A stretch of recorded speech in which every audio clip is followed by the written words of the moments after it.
انہیں کاکروچ کہہ لیں یا کچھ بھی کہہ لیں، لیکن اگر یہ اکٹھے ہو گئے تو تختہ پلٹ دیں گے۔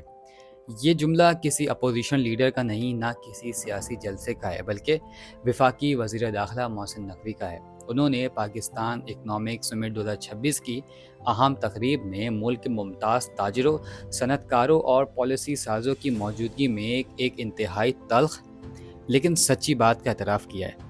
انہوں نے صاف الفاظ میں کہا کہ ہم اس وقت جس ریاستی اور معاشی نظام کے تحت چل رہے ہیں وہ اب مکمل طور پر کولیپس ہو چکا ہے اور اپنی افادیت کھو چکا ہے۔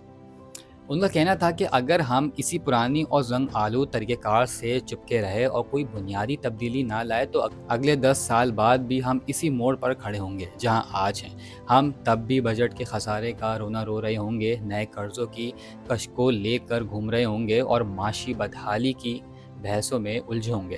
انہوں نے نوجوان نسل کی حالت زار پر بات کرتے ہوئے کہا کہ آج کا نوجوان صرف چند لیپ ٹاپس، عارضی اسکالرشپ یا زبانی جمع خرچ سے مطمئن ہونے والا نہیں ہے۔ پاکستان کی یوتھ شفاف میرٹ، بلا تفریق انصاف اور روزگار کے پائیدار مواقع چاہتی ہے، لیکن افسوسناک امر یہ ہے کہ ہمارا موجودہ پوشیدہ نظام نوجوانوں کی ان بنیادی اور جائز توقعات پر پورا اترنے میں مکمل طور پر ناکام ہو چکا ہے۔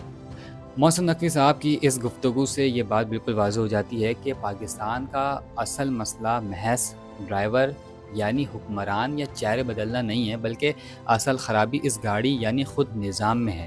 اگر گاڑی کا انجن ہی تباہ ہو چکا ہو تو آپ چاہے کتنے ہی ماہر ڈرائیور سیٹ پر بٹھا دیں، گاڑی آگے نہیں بڑھ سکتی۔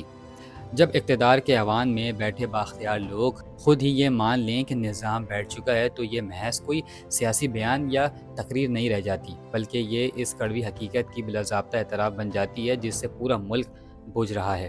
اب اصل بحث یہ ختم ہو چکی ہے کہ نظام کیوں اور کیسے تباہ ہوا، بلکہ سب سے بڑا اور سنجیدہ سوال یہ ہے کہ اس تباہ شدہ اور ناکارہ نظام کا ملبہ کون اٹھائے گا؟ اس ڈوبتی ہوئی معاشی اور انتظامی گاڑی کو ٹھیک کرنے کی ذمہ داری کون لے گا؟